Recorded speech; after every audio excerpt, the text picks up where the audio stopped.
Chapter 187. Trial of Strength. Trying to learn the secrets of the shadow was a very slow process. Sunny could only see glimpses of the mysterious battle style while fighting against the Stone Saint, and doing so usually required his full attention. As long as he wasn't fully concentrated on his opponent, their clashes ended in mere seconds, making so that there was nothing to observe.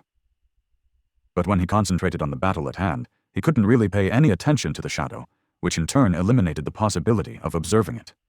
Finding the right balance between the two tasks was not easy, not to mention painful. Every time he failed, a new bruise appeared on his body. And yet, there was progress.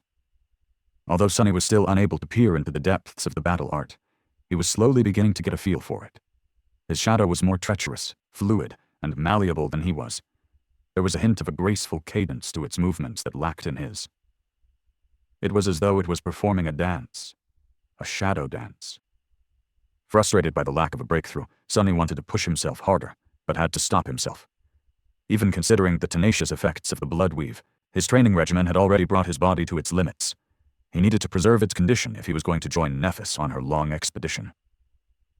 Unless he wanted to enter the labyrinth, while crippled with exhaustion and injuries, of course.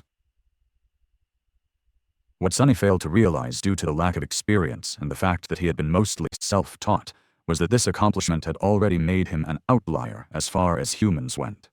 Most novices weren't even able to master the superficial aspects of different battle styles, let alone recognize their fundamental traits for what they were. They simply followed the rules without understanding them, regarding styles as something indubitable and rigid. Only the most experienced fighters had enough understanding of the essence of a battle art to attempt to manipulate it. So he was already far ahead of the curve. But since Sunny never had a proper mentor, he had no idea that he was trying to accomplish something that an average human would never be able to do. His only point of reference was Nephis, who was an absolute outlier herself.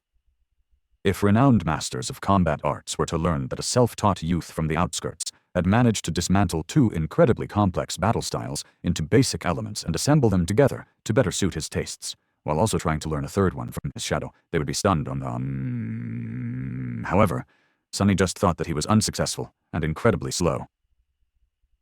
Ugh, maybe I'm just stupid. Picking himself up from the floor, Sunny sighed and wiped the sweat off his forehead. Then he glanced at the Stone Saint and leaned on the wall.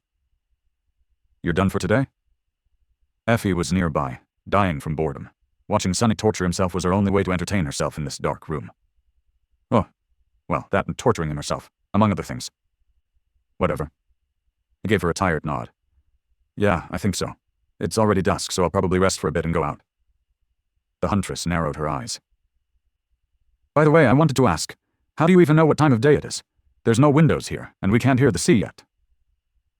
He glanced at her with a gloomy expression, and reluctantly answered. The shadow of the Crimson Spire. I can feel it. Effie blinked a couple of times, then shrugged. Ah, I see. Anyway, since you're done, can I have a turn with your girlfriend?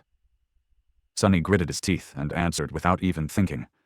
She's not my girlfriend. Only then did he realize what Effie was asking. She had never shown interest in sparring with the Stone Saint before. Why now? Not that it mattered. And no, you can't. The huntress titled her head. What? Why? Sunny scoffed. Do I need to explain it? It's too dangerous. What if something happens to you? Effie giggled. So let me get this straight. You can train with her all day, every day, but you think that, for me, she's too tough? He shook his head. Don't misunderstand. It's just that if something happens to me, the worst outcome is that I die. If something happens to you, however, I'm going to get killed by Nephis. The end result is the same, but one way is vastly better than the other. Get it? She crossed her arms. Oh, come on. I just want to see which one of us is stronger. Sunny scowled. No way. Don't even think about it. Effie silently glared at him. I said no, okay? There's no way I'm letting you fight her. The huntress grinned. Ah, all right. That's not going to be a problem. A few minutes later, Sunny was staring at the scene in front of him in disbelief. How did it come to this? Leaning over the opulent wooden table stood Effie and the Stone Saint. The elbows of their right hands rested on the table, while their palms were pressed against each other. The shadow was taciturn and indifferent, while the huntress was full of enthusiasm. They were preparing to arm wrestle. Effie glanced at him and grinned. "Wanna bet who's going to win? If I overpower your girlfriend, you'll owe me a shard. No, 10 shards." Sunny sighed. "What if you lose?" The unruly huntress winked at him. "You know what? I don't even want to know. I don't gamble, so forget about it." Effie sighed. "So boring. Anyway, let's do this." She gripped the Stone Saint's hand and prepared to wrestle. "Let's go." Instantly, both the Shadow and Huntress tried to bring the opponent's arm down. The table groaned, subjected to a crushing amount of pressure. For a moment it seemed that the Stone Saint was on the losing side, but in the end, her hand only moved by a millimeter. The monster stared at the young woman with her ruby eyes, her face hidden behind the visor of the helmet. There was no emotion in her gaze. Effie's hazel eyes, on the contrary, were full of mirth. There was a relaxed smile frozen on her face. However, Sunny could see that she was putting her all into this struggle. The lean muscles tautened under the olive skin of her back. Her whole body was like a loaded spring, brimming with strength and overwhelming power. And yet, the Shadow's hand did not move. It seemed as though neither of them could overpower the other. I wonder who will give up first." A second after second passed in silence, but nothing changed. Both Effie and the Stone Saint were persisting, not giving up even a tiny bit of ground. The amount of strength they were exerting to keep this volatile balance made Sunny sweat a little. "They're both monsters!" In the end, the first one to give up was the table. Not able to withstand the pressure anymore, it simply exploded. Covering his face to protect it from the flying splinters, Sunny froze for a moment, then stared at the pile of tiny debris.